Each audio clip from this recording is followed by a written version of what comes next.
आज थोड़ी देर पहले दिल्ली सरकार के एक मंत्री, बहुत ही खास मंत्री, अरविंद केजरीवाल जी के बहुत ही दुलरुआ मंत्री, जो मंत्री से ज़्यादा हवाला कारोबार के विशेषज्ञ रूप में जाने जाते हैं, सत्येंद्र जैन जी, उनका बयान आया है कि चाहे कुछ भी हो जाए, हम दिल्ली में मोदी सरकार द्वारा शुरू किया गया आयुष्मान योजना नहीं लागू करेंगे। इस योजना के तहत कोई भी हो बीमार, उसका 5 लाख रुपया तक इलाज कराती है मोदी सरकार। अब हमें समझ में नहीं आ रहा है कि अरविंद केजरीवाल को इतनी बड़ी योजना से पर प्रॉब्लम क्या है। सत्येंद्र जैन को ये क्यों कहना पड़ा आकर के कि कुछ भी हो जाए हम ये योजना लागू नहीं करेंगे।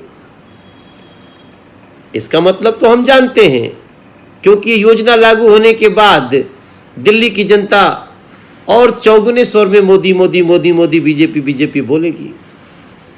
लेकिन यह स्पष्ट हो रहा है कि आम आदमी पार्टी की सरकार जो दिल्ली में है, वो आम आदमी पार्टी की सरकार दिल्ली के जनता की खुशियों के लिए काम करना ही नहीं चाहती।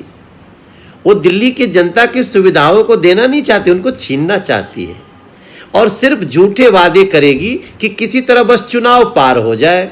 उसके बाद कौन पूछता है जनता को। एक बार फिर से यह स्पष्ट हुआ है और अरविंद केजरीवाल का दिल्ली के जनता विरोधी चेहरा एक बार फिर से उजागर हुआ है। और मैं समझता हूं अरविंद केजरीवाल जी, आपके इस जनता विरोधी रुख का, जो आप दिल्ली की दुर्दशा कर रहे हो, जो दिल्ली के लोगों को रुला रहे हो, जो बीमार लोगों के इलाज का भी जो मोदी सरकार खर्च दे उसको रोक रहे हो, इसका जवाब आपको दिल्ली देगी। पहले भी दिया और 5-6 महीना के अंदर भी देगी। आपका ये हठ बहुत भारी पड़ेगा। ये दिल्ली की जनता आपको बहुत जल्दी बताएगी। भारतीय जनता पार्टी आपके इस रुख की बहुत निंदा करती है और दिल्ली की जनता से प्रार्थना करती है कि आपके इस जन विरोधी रवैये को पहचाने और आपका राजनीतिक विदाई करे।